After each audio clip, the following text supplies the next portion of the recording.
Life Management Science Labs would like to acknowledge that we live and produce this podcast on the traditional lands of the Wurundjeri people. We'd also like to acknowledge the traditional owners of the lands of our listeners and our international colleagues. We'd like to pay our respects to their elders, past, present, and emerging.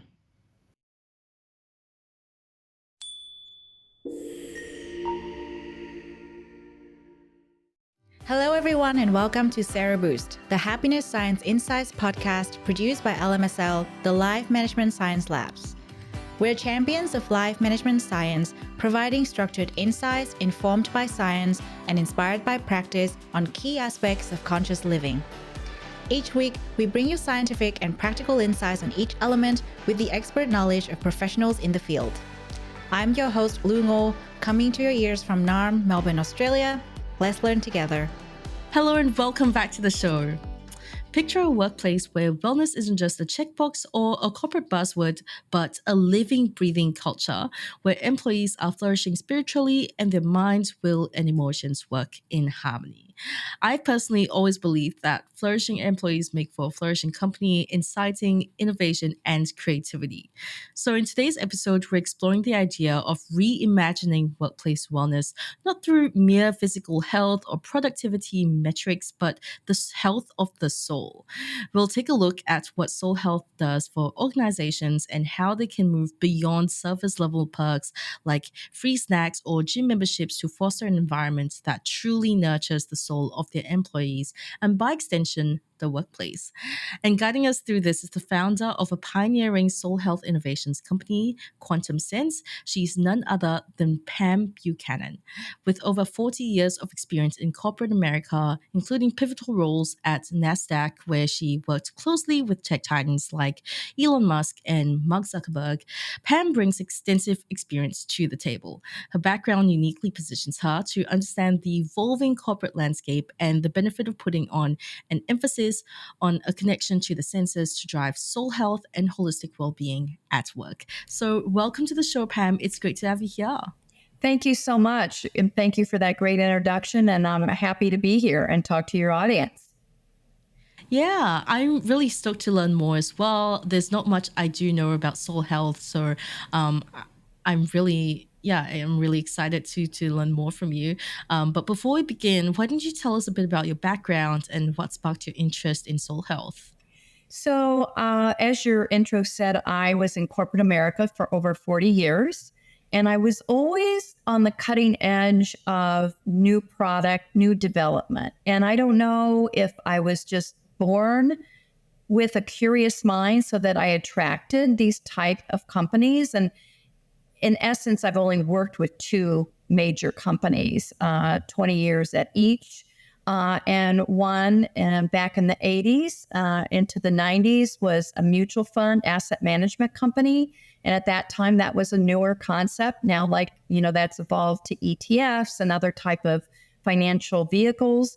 And then I joined Nasdaq and I took companies public and got to live and breathe and see how cutting edge entrepreneurs work, how they develop their product. And that was very, very exciting. And, really a highlight of my whole career was working with such, as you mentioned, titans of the industry. So I like to tell people I live in the future. I literally was immersed in the future. So know what the future is going to be and help guide people to open their minds with the curiosity that they have or to develop that curiosity. But I enjoyed my career. It had its ups and downs, right? And challenges, but you persevere and you look for the good in everything because life isn't without its challenges. So, that's what I also like to tell people is that, it's going to be tough sometimes. But you have to have the end in mind and what you're learning really on a daily basis. Remind yourself, why am I here? Am I surrounded by the environment that I want to nurture and grow within? And if the answer to that question is no, I need to move to another environment to help nurture and grow, then you move on. But you will find that. And that's where you're really going to start to thrive. Yeah, that's really interesting. So, before we dive into the interview, I'm really curious to know the concept of a soul has been discussed throughout religious, philosophical, and scientific circles, but there's no definitive description that exists. So, in your terms, what is soul health? So, soul health is part of your being, right? The soul, and how I like to describe it, and it people have an aha moment when I describe it this way, is we all talk about our mind, our body, and our soul, right? But we know what our mind is. It's the intellect part. We study, we go to university, we go to school. Now we have mental health, that is on the forefront and talking about your emotions, and medicines have been developed to address that. So we know what, if someone says, how's your mental health? We know what they're referring to. Physical health, also, your body, right? I call that organ health. So when someone says, how are you feeling? Sometimes, yes, it goes to the mind, the mental, but also it goes to your body, right? Oh, yes, I'm in good shape. We all have that image, or I go to the gym every day, 7 days a week, or I haven't been to the gym. I need to get to the gym. Or what are you eating to support your body, and food and nutrition are on the forefront. So people understand that. But when you talk about the soul, where do people automatically go? Sometimes when I first started this about 5 years ago and continued to develop it to where it is now, people thought I was talking about religion. And that's not the case. The spirit and soul is within you. We are all part of one, correct? If you look at religion at a deeper level. So I like to say, let's take that back from our religious views. And yes, religion is a place where we can go and gather and learn more. But soul is a part of your being, just like your heart is, just like your arms and your legs. That's a part of you. You don't give that to anybody else. You're responsible for taking care of that. Just like you go to the doctor to say, oh, my stomach isn't doing well. He may guide you along and have his expertise. And I think that is what religion was for the soul. It's a guide sometimes, but really it's a part of you. So let's take that part and let's you and I define it as part of our being. And I'm an identical twin. So technically, I came in physically and probably mentally like another person. So if you were to put us side by side, you would say, no, you're the same person. I mean, split in half, right? But we're two different people because of our soul. We each have an individual soul. So if you can picture, creating your birthing a child, but yet, and two can come into the world and look alike, but they're completely different beings because of their soul, not because of their bodies, not because of their mind, but literally the only thing that distinguishes them is their soul. So growing up like that, having people compare you and just, you're like, no, we're different. We're different. And that's because that is our soul. So how do we reach our soul? Because it is invisible to us. I can't point and say, oh, that's your arm. If I said that's your arm, we picture that. So how can I picture my soul? And the best way I can describe it is a little energetic buzz that, lives right above your heart, so it's just a little energy dot buzz, but if you can start to visualize that slowly, then we can start to own it, because we are physical beings on this planet, and society educates us towards, oh, you're a woman, you're a male, you're this gender, or come from this side of town. This is where you fit. And that's not necessarily true. Let's all start to see beyond the physical, and let's go to the depths of the soul.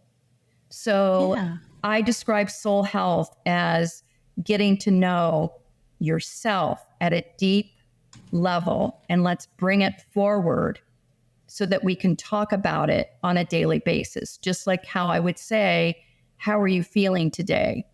Does that mean your body? Does that mean your mind? Does that mean your soul? And they could all be feeling different things. Yeah. So let's bring That's that third leg of the stool out and really get it to be more commonplace. Yeah, that's really interesting. And it serves as a great preface for our topic for today. But before we go further into detail, I would love it if I could get to know you a bit better. So, this is Have You Met Pam? And the first thing I like to ask you is, what is your favorite book? You know, there's so many great books out there. And obviously, you know, I have been reading a lot about the senses and quantum physics and science. And, you know, I can't say that I have a favorite, but I would say to pick up any book that takes your mind to a different place, like expands your mind. So, what are you curious about at a deeper level, not at a surface level? And I do recommend looking, you know, let's say a Deepak Chopra. He's so popular. And, you know, I've been listening to him since he began back in the 1980s. So, you know, all of his books. So I'm just going to put it out there, a Deepak Chopra book. Pick one up and expand your knowledge and curiosity of your deeper self. That's amazing. Thank you for the recommendation. And I imagine, with regards to picking up a book or or looking into something that will expand your mind's horizons, I imagine it has to be a very individual task as well. Yes, it is. And that's why, even again, being an identical twin, we might have different answers for that. And really it's, you know, what we're deeply passionate about, right? If you ask, what do I really, really, really want to know more about and I'm interested in? Because if you're following your soul's purpose, then it's going to be a lifetime journey, right? And we each were brought in with that purpose. And so we each have individual interests and we, you know, fill that void. You're special at, you know, what you do and you know, uniquely. And whether that is like, okay, building a widget, you know, think about Silicon Valley. There, you know, when I first went out there, they're building all these different widgets for the iPhone or the computers or TV or, you know, I couldn't tell you what that widget was, but look at the end result, right? They had a passion, whether that was for technology. And they would even say to you, Pam, we don't know everything about trading or the markets or how to go public, you know, but we can build this amazing company. So you don't have to know everything about everything, which I think in our society today, we feel obligated because there's so much information out there, but you can have a specialty. And so your specialty really is related to that soul's purpose. If you dig down deep, not what, you know, let's say your mom says, oh, I want you to be a doctor. No, you know, you hear stories like that. My mom wanted me to be a doctor or lawyer, or I wanted to go and be an artist because that's your soul's calling. So stick with your soul's calling, even if you were guided to a path by family, community, but what truly is your soul's calling? What lights you up? What makes you have a big smile on your face when you wake up in the morning? And that's when you know it'll be your soul's calling. That's really interesting. So, with regards to movies, have there been any that you've enjoyed recently or picked up to expand your horizons as well? You know, I'm not a big movie goer, but I do watch the streaming services. And one of the series that I just absolutely fell in love with was White Lotus. So I'm anticipating the next episodes to come out here. It's been, I think, over a year. But why White Lotus is because if you look at it through, you know, just the whole package was so well done, from the acting to the writing to the music to the visuals. Everything was so precise. So I called it a full sensory immersion. So any video, movie, show that brings you a full sensory experience, I think that is key. And not many do that. But I think Mike White, the director, producer of the show, should be commended because he really, really, you could tell, paid attention to symbols and the introduction. And even at the end, they recap everything. I mean, it was so well done. I would highly, highly recommend it. So White Lotus, because of the sensory immersion that it brings to the team. Yeah. Yeah, I've heard a lot of good things about White Lotus, but I've never actually watched it myself, so I'd have to give it a go for sure. You definitely have to give it a go. Yeah. Well, thank you for sharing that. That's a good recommendation. Definitely going to add that to my watch list as well. As for podcasts, though, are there any that you are listening to at the moment? Because I'm so focused on building my own company, I have not listened to a lot of podcasts and probably purposely so because I want to craft my own message without getting too much input from, let's say, other podcasts that talk about this subject. So what I'm interested in now in my daily life really does revolve around soul health and quantum sense. And then just taking care of daily needs and family and that. So I can't say that I recommend a podcast, but there's so many good ones out there. A lot of my friends are podcast junkies and listen to many podcasts. So I encourage it.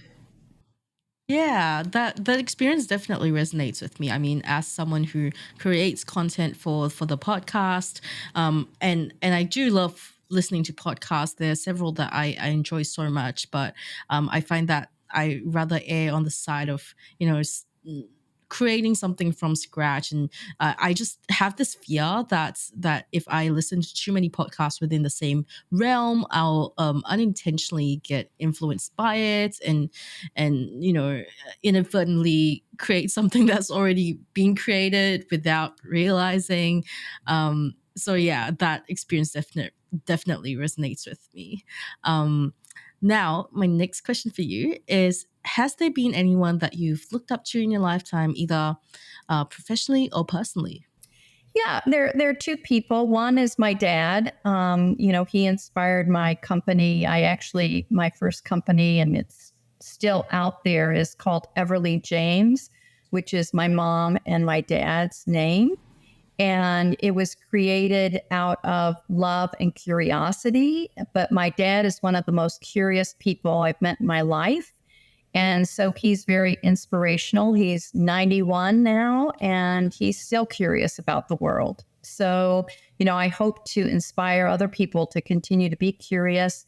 He's, 91. He reads his Wall Street Journal on, the iPhone, the iPad. He texts messages. He tries and is always open to learning, even though it may be frustrating, right? So I encourage people, to live the life that is born out of curiosity. And I think that would open doors as well as open, communication for all of us to live in a healthy, happy world. And then the second person is Elon Musk. And, having the, really the privilege of helping him take Tesla public and being in rooms with him and conversations with him about that process and seeing, how he developed the company was very, very inspirational to me. And, there's many others, but, at the top of the list would be Elon. Yeah, well, thank you for sharing that. First of all, your dad sounds like a really sweet and wonderful person. I always find it amazing that, people in their old age who are able to keep up with what's going on in the world and can still use their small little screens to look up at the news and to stay in tune with what's going on. So yeah, and curiosity is such an important aspect of life as well. I used to not be very curious. I wouldn't say I was naturally curious, but I had to learn how to do it. And since it's been a lot more fulfilling in my life and really useful tool for my career as well. So I definitely agree with you on that part. And with Elon, yeah, it must be such a fascinating experience to get to see how he does business and taking his company public. That sounds like a huge job. What are some of the lessons you learned from that? I really learned perseverance. I'm a pretty, consistent, I don't want to say stubborn, but, I persevere as well. But Elon takes it to a new level. And it was a hard road. It wasn't easy. And I think that people sometimes see the end product, whether that be a car, medicine, whatever these entrepreneurs are creating, and they think, oh, it just happened overnight. It takes years and years and years. And think about putting together a whole company that physically builds a car, and people were betting against him. No car company had gone public in over 100 years. So, it really taught me, when you have a passion. He also has SpaceX, which, you talk about a passion and building rockets. He's built a successful rocket company that nobody else could ever have done, right? Outside of the government. So he really, when he sets his mind to something, despite obstacles, despite what the outside says, he is determined to find a way. And obviously he's brilliant, but I tell people too, we all can do this. It's just really, if we stay consistent to that passion and really embody it. And that's what he did. So lesson being, despite every obstacle that might be thrown at you and naysayers and negativity, staying true to your passion, your soul's work is hard. It's hard. But it can be rewarded, obviously. And, it went public over 10 years ago, and it's now bigger than GM, Ford, and others combined, right? So Yeah. Consistency is key. Consistency is key, but also believing, truly at your core, believing, despite what thousands of people might say, So I think that drives me every day, especially when you're developing a new concept. And soul health, as you said, is a new concept. We talk about soul, but we're putting it in a different package. The same with, let's say, Elon and the car, right? A car has been out for hundreds of years, but an electric vehicle, mainstream, that took a lot of doing. So it doesn't have to be, a brand new concept, but, just a different way to package things, to communicate ideas. We're evolving, and I want to be a part of the evolving society that we're living in now. So we definitely will be evolving. For sure. Thank you so much for sharing more about yourself. I feel like I got to know you a bit better. Yeah. So how about let's move on to the interview now? Okay, great. So for starters, what is your definition of happiness? My definition of happiness is finding your inner passion, and it comes from your true, inner knowing. So when you have an inner knowing about who you are, you can find happiness wherever you are. So It's really about going deep into that soul and finding the deeper happiness, not a superficial, happiness, but a deeper happiness. So, and I think that includes surrounding yourself with people and environments that are healthy for you. And if you encounter, because we all do, people or environments that aren't, we need to learn how to exit those. Because the longer you stay in an unhealthy environment, the harder it is to get out of that environment. So having that courage, and it starts again knowing who you are, and what your soul's purpose is. Yeah. And how would you define work-life integration? Work-life integration. Yeah. I think, again, environment, whether that's your home environment or your business environment, should be healthy and engaging and, encourage curiosity. So for you to merge work and life, I think I don't want to, I'll say this, I want it to be one because work, yes, work, we all have to work to engage and to earn an income to provide shelter, food at the basic level.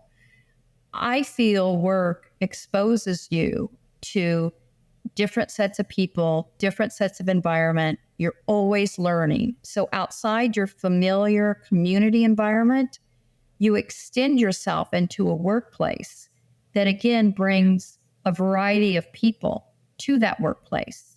So the balance is creating a life that you don't have to leave, right? And go on vacation. I feel almost that back in the good old days, and however you define the good old days, where you had to physically go into work to produce product, to service customers, and it was a grind, and you needed a break, a vacation. And I'm not saying people shouldn't take vacations, but again, if you're truly enjoying and passionate about your work, and can pace it where you don't get burnt out.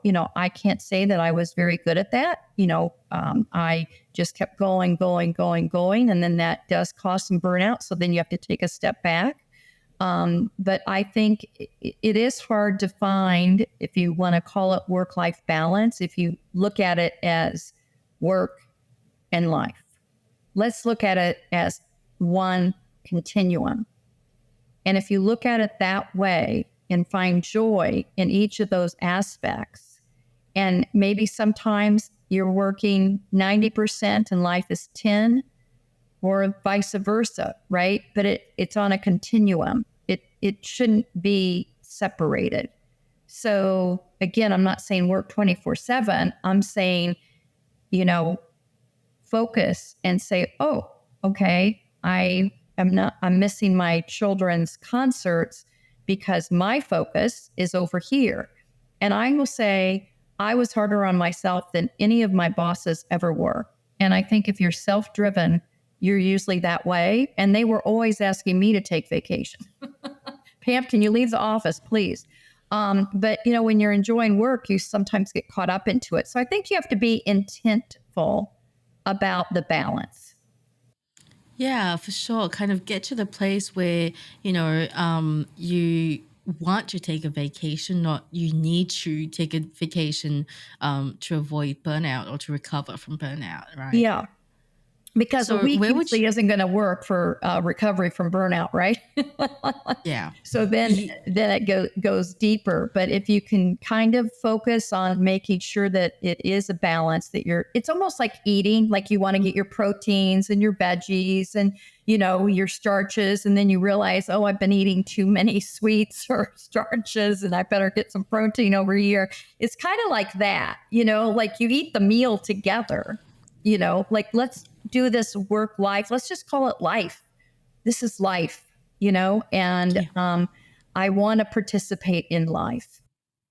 Yeah, exactly. How do I do that? Do I want a family? Do I, want children? Do I want, what do I want? What can I handle?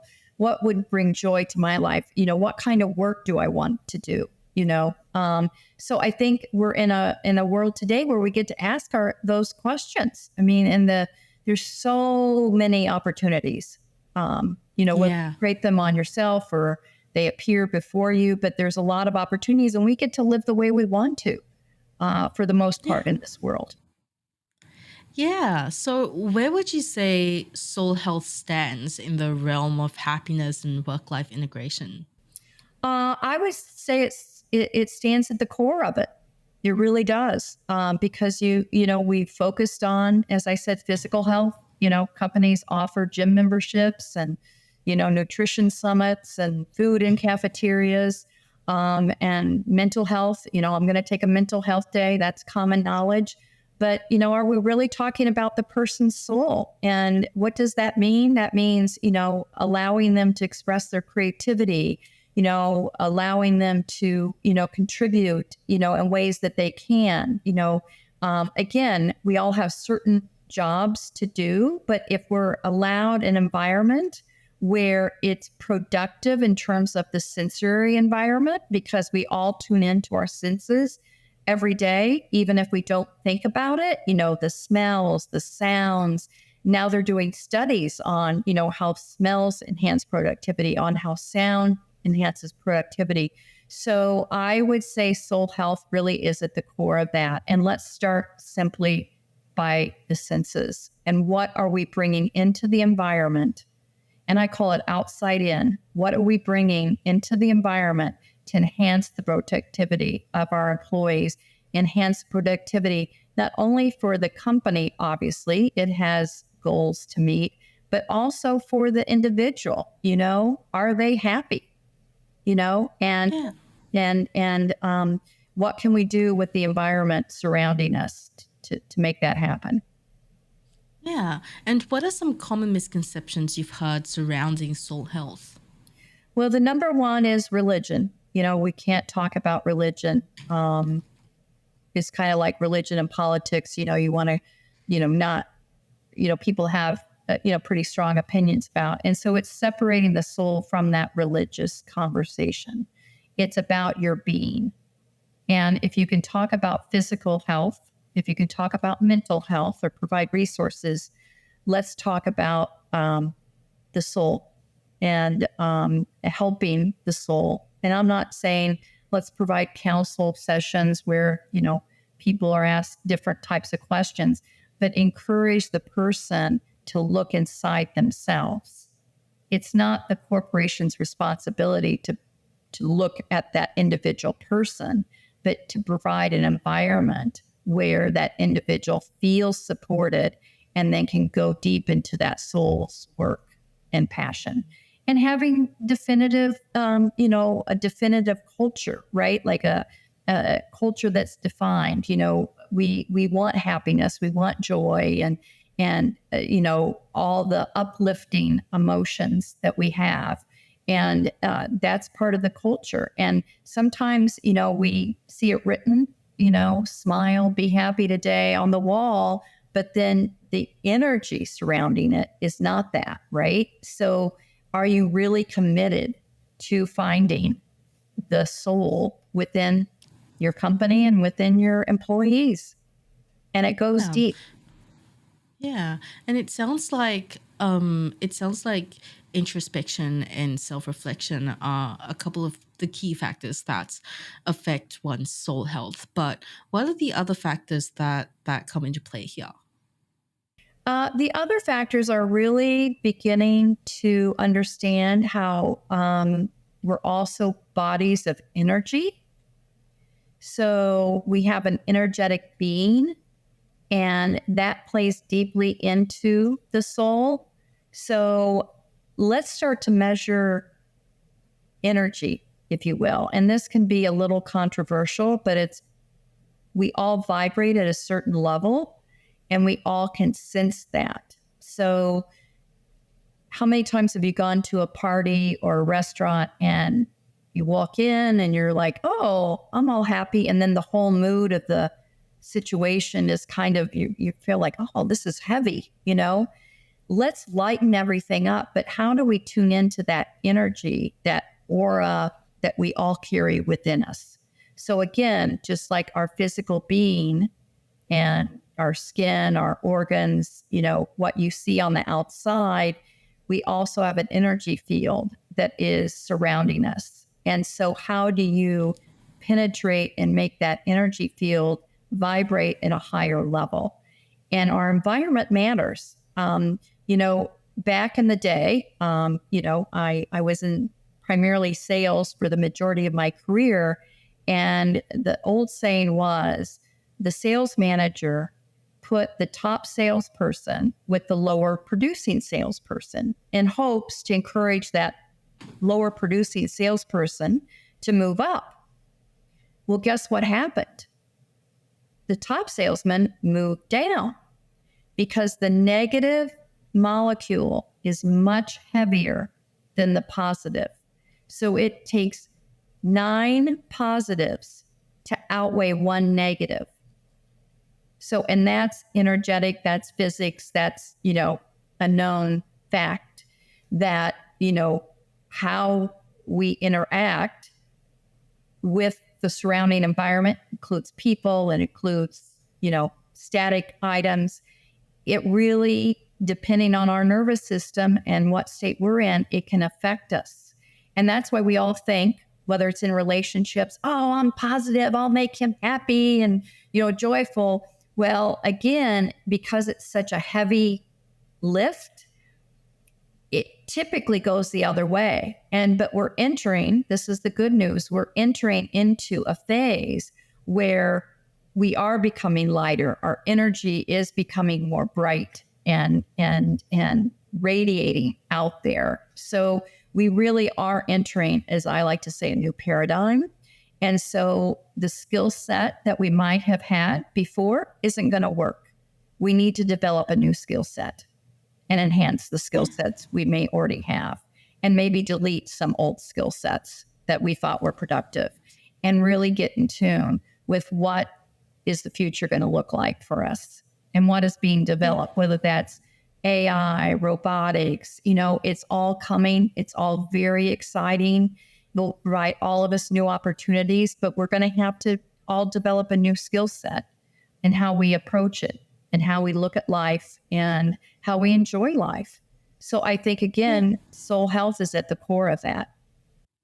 Yeah, for sure. And from my knowledge, not much research has been done on soul health. So from your expertise and experience, what is known about soul health? What studies have been done surrounding soul health? You're absolutely correct. There's not a lot of studies. I think people are measuring energy of different species, humans. They're measuring meditation practices on people. They measure if a person eats this healthy diet, what are the effects and outcomes of that. So there is no measurement of soul health. And that's what I am hoping to create is, real tangible measurements. I will say that sound health is gaining momentum. So out in Silicon Valley, there are a lot of companies that are working even vibrationally, like that. I don't want to say cures Parkinson's disease, but helps, the disease not progress as rapidly. So sound frequencies, vibrations, again, all a part of us, will be tapped into to lead to your soul health. So I'm very excited about that. They're also doing studies, on smell and how that affects, your human condition and being. So I'm gathering studies that, again, through the senses are being studied and will validate. Again, we have a little ways to go. But I'm patient. And again, I have inspiration from all the Silicon Valley entrepreneurs that start their companies. And when you're a little bit ahead of the curve, it's not all right there. You have to create it and search it out. And that's why a lot of people don't become an entrepreneur, because it is hard work to create a new paradigm, if you will, something that hasn't been talked about. But I hope that it will be, again, common language. When people ask you, how are you? You can say, my body's great. I'm working on the soul, but I'm doing things to help, increase my knowing of what my soul is intended to do. And I'm doing that through sensory environments, putting myself in the best places and environments that I can. And that means people, activity, everything combined. But What are you listening to? What are you looking at? Are you looking at beauty? What is beauty? So we all either look at things through a fear lens or a love lens. That's it. It's that simple.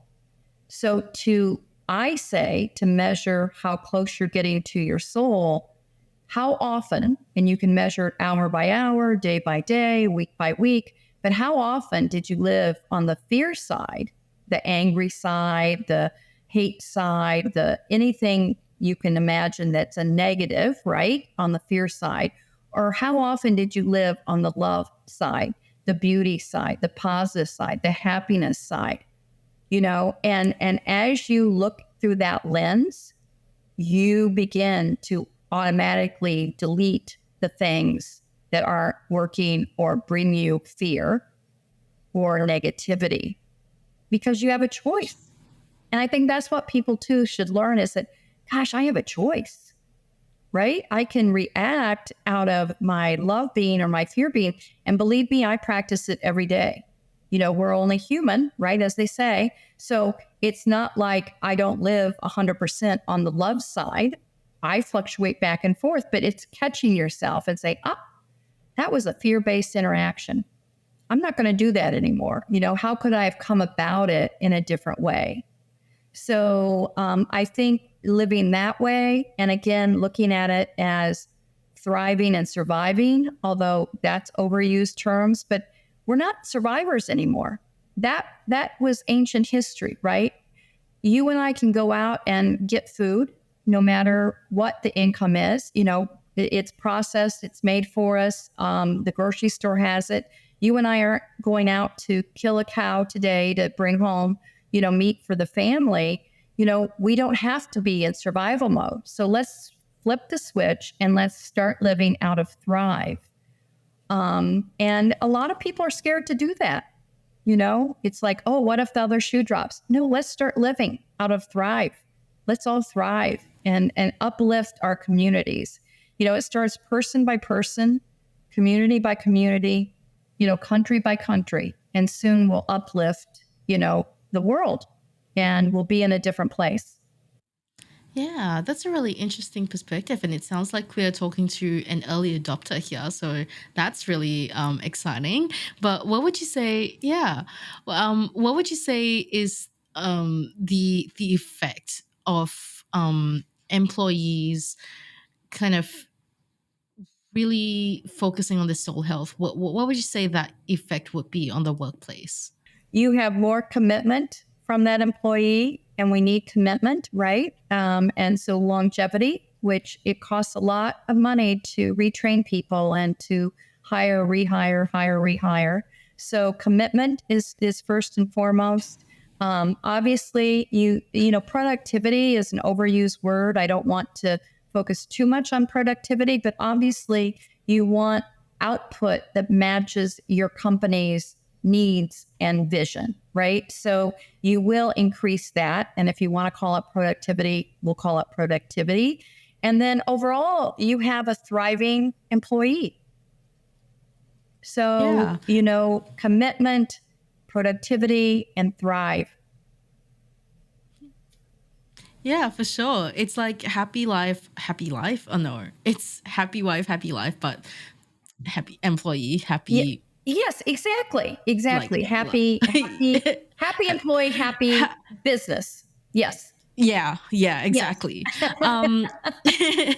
So specifically with Quantum Sense, which prides itself on pioneering soul health innovations, what have you been working on so far? Are there any specific examples that you can give us just to illuminate, what soul health looks like? Yeah, I'm really focused. So I have a program that it starts with ground. So grounding into your being, into your senses. Then we talk about elevating, and it's elevating our energy, our energetic being. And then the last step is evolving. So evolving into our soul's purpose, into our cellular being. So those are the three tenets of the program. And I've been very focused on the grounding, because if you're not grounded, you can't elevate. So you have to be grounded. If you're not grounded, then you walk around in a frenzy, right? You're just jumping from project to project and, doing things and thinking you're happy and, moving forward. But unless you have that groundedness, you're not going to appreciate it. You're not going to know yourself. You're only going to focus on the next big product or project. You really need to ground yourself. And I think people miss that step because they're on to the next. Okay, let's get to that evolve state. Well, no, let's focus. And so whether it's, one program, whether it's 5 different programs, until I feel that the company or the person can elevate, we stick to the groundedness. So, and some people have a harder time. Some people have an easier time. But let's ask yourself, how grounded are you? And what does that mean? At the basic level, feel your feet. Feel your feet. And then what does your environment look like? Are you putting yourself in thriving environments? And to each of us, that's different. So, there can be generalizations like yellow makes people happier, or everybody loves ice cream, or, there's general things that the majority of the population would gravitate to, but it's the little things, like my home environment. How many people pay attention to your home environment? What colors are there? They vibrate, are those energetic, elevating colors, and maybe blue really grounds me, makes me energize, and evolves me. What is your color? Ask yourself these things, and you'll find yourself, if you I don't know, start looking at colors and what are you attracted to? What puts that smile on your face, that instant smile? You know how babies and puppies, right? So most people, if they see a baby's face, you automatically smile. Most people, when they see a puppy, kittens, and that's why they use it in advertising a lot, because it brings that sense of joy. So what brings you that sense of joy? What really brings you that sense of joy? And, let's say maybe majority of people like blue. I don't know. Doing certain studies here, but let's say it's blue. But let's say you're like, I like orange. Now, maybe you're not going to paint the whole wall orange, or maybe you're cohabitating with roommates, so you don't get a choice, or you're in an apartment. Well, put little objects of orange in your room and see if that lightens you up whenever you look at that object. So it's little things like that we have to focus in on, and then sensory, the smells that you surround yourself with. And, in apartment buildings, sometimes, people are like, oh, my neighbor, he's cooking this. I can't stand the smell of curry or, bacon or, and there's certain things that people brings them joy. And then certain things that, oh, that smell, I didn't like it, Pay attention to that. Pay attention to that. So, yeah. And let's talk about your senses, let's keep it simple. I like to keep it simple. We overcomplicate in this world, but if we can simplify, get to our soul's purpose, then we can contribute and expand our knowledge. Yeah, well, thank you for sharing that. It sounds like a lot of observing and, again, introspection for sure. And I think it leads us perfectly into our practices and habits section. So, apart from what you've just shared with us, what is a habit, activity, or exercise you'd recommend practicing to achieve or maintain soul health?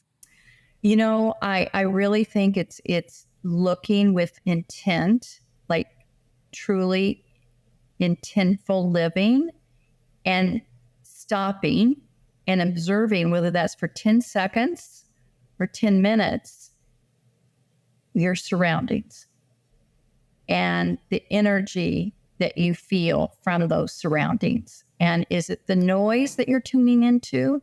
Is it the smell that's overwhelming you? Is it the colors? Is it the congestion? What is it? And we're all drawn to certain things.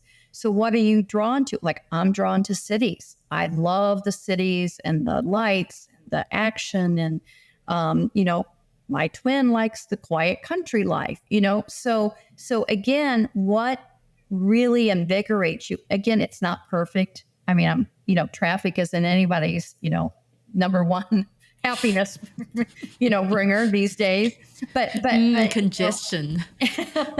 but it's like, what does bring you joy, in this moment? And then what doesn't bring you joy, right? So you start mentally making that list.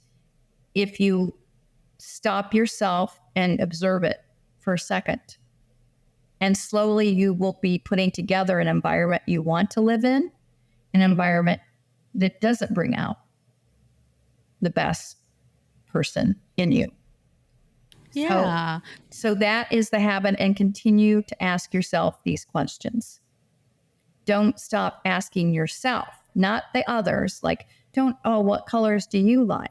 No, ask yourself, what color do I like? What sounds do I really like, Not because an old boyfriend or friends that you hang out with, let's say they like rock and roll and you like the symphony, but you never got to experience that. So listen to all different kinds of music, expose yourself to everything. That's too, when you're young, this is 1,000%. Explore. Take that time. It's okay. Take that time and really get to know yourself. Yeah, 100%. So really the habit is just continuing to focus on you and what your environment brings or doesn't bring to you. Yeah, 100%. And what would you say are some challenges that may arise when people try to practice these activities or habits? I think your fear-based mind plays. That's the hardest, is to it's so easy because we live in a fear-based world. It's changing slowly. But if you find yourself engaging in conversations or, reading the news or watching certain shows, that does affect your soul, your energy. And so put yourself in a position to be, fed good, positive, thriving energy and items and people and things. So, and I know we all have, families, maybe your family isn't the most positive, limit your time or try to understand where they're coming from. They're at a different place. We all have our own journey. Try not to criticize, but, almost let that go and say, okay, you have your own journey. I'm going to go on this journey. Thank you for giving me life or the foundation to start my own journey. Because I think, we all are here to evolve, right? Literally to evolve. Yeah, that's interesting. The next time my parents ask me when I'm getting married, I'm going to be like, I'm on my own journey. Yeah. No, exactly. I never got married, and that was very unusual for the 80s. And no one really thought I, had a career. Like a really high powered career, right? Because that was unusual. Now it's a little bit more the norm. But I will say, that question, when are you getting married? When are you having children? Or, again, that's the old paradigm. We're living in the new paradigm. You're living the future. And yes, if a partner comes by and is a soul-based partner, and because you're on the path to evolve, then great. But I have a lot to do in the meantime. And yes, can you provide for yourself? Absolutely. Are you happy? Do you have friends? Are you social? Absolutely. Marriage is just an enhancement, maybe, but you can enjoy life without having to do those, again, traditional things. I'm not saying that it's not great. It can be bad. Obviously, the divorce rate is still high, right? But life is more than that. And your parents come at it from a loving way, right? Like in their generation, it was the only way you would be protected and safe and all of that. But you can say, I am safe.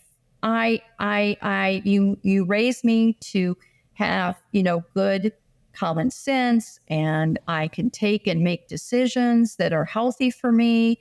And I am pursuing, as you said, my own journey. We each have our own journey. So that's the hard thing, is like being an identical twin, people would think you have the same journey. No, we have a different journey.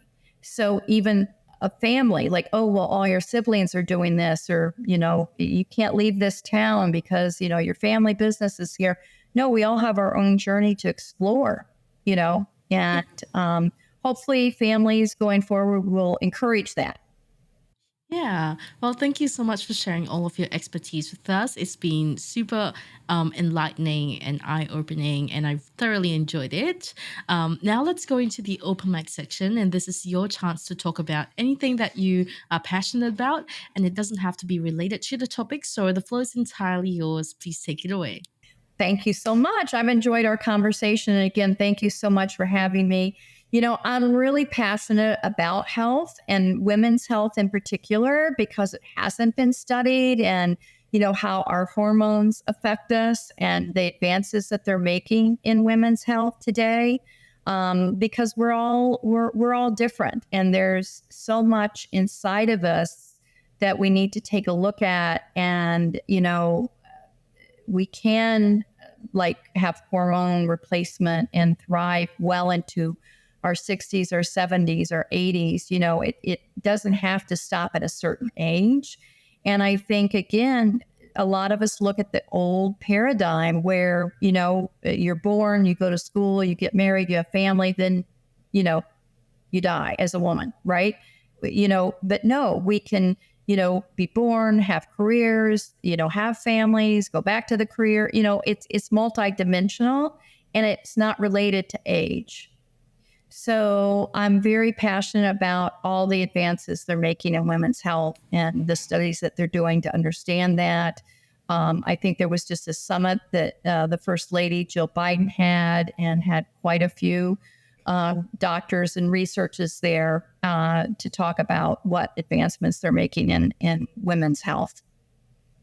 Yeah, that's an excellent use of the open mic. So thank you for sharing that, and thank you for joining us today once again. If our listeners want to find out more about you and what you do, where can they go? They can go to thequantumsense.com. It's thequantumsense.com. And also I'm on LinkedIn with Quantum Sense, as well as my name, Pam Buchanan. So please reach out and via LinkedIn, via Instagram as well, or my website.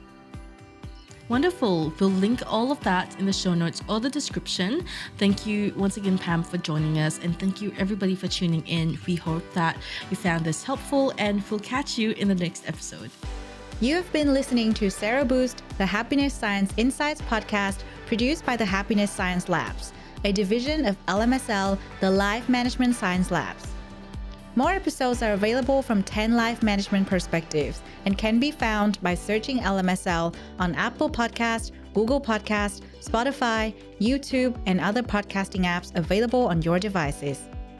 If you enjoyed this episode, please rate, share, and subscribe to our channel so that other people can find it and we can continue to provide quality content. More of our work can be found on our website, ha.lmsl.net, where you can join our movement. I'm Lu Ngo. Thanks for tuning in.